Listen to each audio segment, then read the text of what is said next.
بین الاقوامی کی credit rating agency Fitch نے پاکستانی معیشت کو آنے والے خطرات سے خبردار کر دیا ہے۔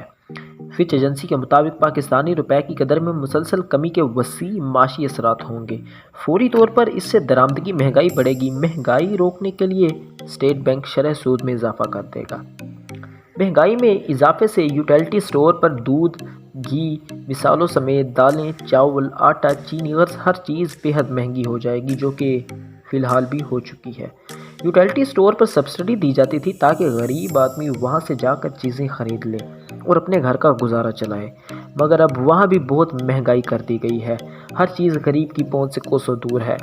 آئی ایم ایف نے پاکستان سے 4100 ارب روپے کا گردشی قرض ختم کرنے کا پلان طلب کر لیا ہے۔ حکومت نے مکمل سرنڈر کر دیا ہے۔ جیسے میں نے آپ کو کہا تھا کہ حکومت مکمل طور پر آئی ایم ایف کے آگے لیٹ جائے گی۔ وزارت خزانہ کا کہنا ہے کہ حکومت کی جانب سے آئی ایم ایف کو بجلی کی